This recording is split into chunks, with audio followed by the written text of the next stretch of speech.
So week 2 of the prop firm series has officially closed and we are still currently in our trade. We ended up taking this trade on Wednesday and then price was in drawdown. Friday it ended and it was actually in profit. So I think there's still some upside potential for this pair, especially with the dollar being so bullish at the moment. So I decided to just hold it throughout the weekend and hopefully we can see some movement next week. But let's jump to the charts and break this pair down. Big shout out to someone in the comments who mentioned USD CHF because I did not have it on my radar when I was looking at the pairs last week. And he actually mentioned something about a head and shoulders. So I'll pop up his comment. I can't remember your name. I apologize, but I appreciate you because you allowed me to take this trade. Now, he mentioned the head and shoulders, which I see what he was saying. You would have the left shoulder, head, and then right shoulder. Me personally, I wouldn't consider this a head and shoulders pattern just because the right shoulder ended up closing under the head. But that's me personally. If you want to consider that, then by all means do it. But when I noticed it, or when I jumped to the pair, I noticed a strong level of support and resistance, area of interest, whatever you want to call it, that had multiple touches. You have two touches right here, another touch, and then all these touches in between here, right? So I saw that. I was like, oh yeah, that looks perfect. Next thing for me to do was just go down to the market structure and see if price was bullish. And in this case, it was. On the weekly, this is how we look. This is the higher high. This is the higher low. And on the daily, this was the higher low. And this was a higher high. Now I am going to put in a clip that I sent to the members discussing, my thoughts on USD CHF, especially when we was in drawdown, just because I think it could help people with their psychology. And I just think it was, beneficial, especially how, I called exactly what we was looking to do, right? Not trying to give myself flowers, not like that, but I think it was kind of cool. So weekly and daily are bullish. All we was looking for was for price to come back into our area of interest that we already had marked up. And as you see with this red candle, it closed inside the area. I've been getting some comments asking to show what does it look like when price closes in the area of interest. Here it is. This candle, this red candle, closed inside our area of interest that we have marked up. It's easier to see it on the weekly, but it's still valid on the daily. Multiple touches, right? Multiple touches. Price closed in our area of interest. So since it closed, we can then look for our entry on the next day. I like to mark it with a vertical line. Then that's when I look for my shifter structure and engulfing on either the 15, 30, or the 1 hour. Now, we took this entry on the 15-minute. Again, it was on Wednesday, and it was after news. So, of course, 5 o'clock Tuesday, price closed in our area of interest. We was looking for entries all through there. Didn't see any. Let me actually mark it up.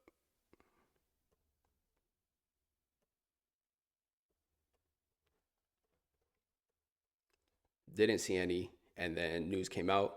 Price ended up dumping, which is actually perfectly fine because that's what we needed to see. Price dump. And then towards the end of New York, price ended up pushing back up. So before we even get to the push up, this is how we look. This is the lower low. This is the lower high. Price ended up pushing up, giving us our shifter structure. So we just move our lines. So all we're looking for now is a pullback, right? You see this pullback right here with an engulfing candle. Once we got that, that was our entry. Put our stops under, we actually put it under the wick, which I'm glad we did that. And I'll explain more about that in the clip that I show y'all. But we put price under the wick, I believe it was 55, 3 or something like that, if I'm not mistaken. And we was just targeting a 1 to 2.5 or 1 to 3. So somewhere up here, right? 1 to 2.5. Once we did that, price ended up not doing much for the rest of Wednesday. Came up in profit a little, but then ended up going right back to drawdown. So we was in drawdown for a minute. Thursday news was coming out as well for USD, and it ended up not coming out in our favor. And then we just kept holding. And as you see, price ended up pushing. But here's where I'm going to insert the clip where I explain this in a lot more detail. Get out your pens, your papers, your notes, whatever you want to do, because I think this could be beneficial, right? When you're dealing with drawdown, when you feel like you had a great entry, but prices isn't playing out in your favor off rip, doesn't mean that the trade is bad. Doesn't mean that you don't know what you're doing. So y'all enjoy this clip, and I'll get back to y'all when it's over. All right, what's going on, members? So let's go ahead and go over USD CHF as far as how we're looking. As we all know, today's news did not come out in our favor. It is what it is. It happens. Even if this trade loses, nothing to stress about. Won't win all of them. Every trade is 50-50, as I always say. But I just want to make sure that you guys understand that sometimes this is trading, right? I know some of the other trades played out super fast. It is what it is. I still believe in this trade. I think this trade can still play out, right? Any trade can still play out until it hits your stop loss. But as I mentioned in the free Discord earlier this week, patience and execution pays us. We executed perfectly, right? Followed the strategy, did everything that, or priced it everything that we wanted to see, took the trade. So now it's just up to being patient. But I do want to let y'all know what I think, or not what I think, but what I would want to happen. If we remember, or if you saw last night, we was able to get some bullish pressure around what, 4 a.m. Yeah, we was able to get some bullish pressure around 4 a.m. So hopefully tonight we could get the same, right? I'm still going to be expecting some drawdown, nothing crazy though. But hopefully we get that same bullish pressure around 4 a.m. And then going into New York session, hopefully we could continue to push up. I'm glad that we put our stop loss all the way down here, right? As I always mention, that's where we need to make sure that our stop loss is, just in case price wants to fool around, mess around, retest down here, something like this, do all this, whatever it wants to do, right? I don't care if it comes down here, and then if it goes up there, then that's perfect, right? But I just want to emphasize on why I put my stop loss down there, because if we would have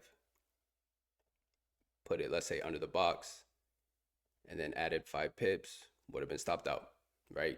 No point of return, would have chalked this week up as a loss. But with our stop loss being down here, price could still do what it wants to do. If it wants to come down some, go ahead. And then hopefully we can see price push back up. Even if we're in this trade tomorrow, hopefully we don't get stopped out. If we're in the trade tomorrow, then I'm just going to hold it over the weekend. I have no problem doing that. If you're on a prop firm, just make sure, if you're looking to hold it over the weekend, just make sure that they allow that. FundingPips does, so whoever's with FundingPips, you don't have to worry about that because they do allow holding over the weekend. But if you're with another prop firm, I would just double check. But again, nothing we could do, just sit, we're in our hands. Not going to stress about it. Hope y'all aren't stressed. I'm not stressed about it. Again, even if we lose, I'll be up 1%, still be profitable on the account so far. So if this one loses, then we just look for the next one next week. Right now, currently down $1,000, but it is what it is, right? And to anyone who moved their stop loss, just be sure to move it back around 605, just when the market opens back up. So as y'all saw from the clip, price played out exactly how we anticipated. Even after being in all this drawdown, we got that push up that I had mentioned, and we ended New York session in profit. So we had a great execution, practice our patience, but that's how you become a better trader. Not rushing it, not waiting for it to hit the next day or in a couple of hours. Just let price do what price is gonna do. We went from being down 1,000 to up 600 right now, and hopefully we can continue that push up going into next week. Now it's the market, anything can happen, of course. We get stopped out, but just having that confidence and that discipline to stay in the trade throughout all this drawdown, that's a win in my book, right? That's how you become a better trader. That's how you make steps to becoming a profitable trader. So that's how week 2 is looking at the moment. Of course, I will update you guys on what happens. We only have like 4,800 left to pass phase 1. So if price continues up, of course, I'm gonna just let it ride out and try to pass phase 1 with this trade. If I get stopped out or if I take profit early, then I'll just be looking for a new setup next week. But hope you guys enjoy. Be sure to drop a like on today's video, and I'll catch you on the next one.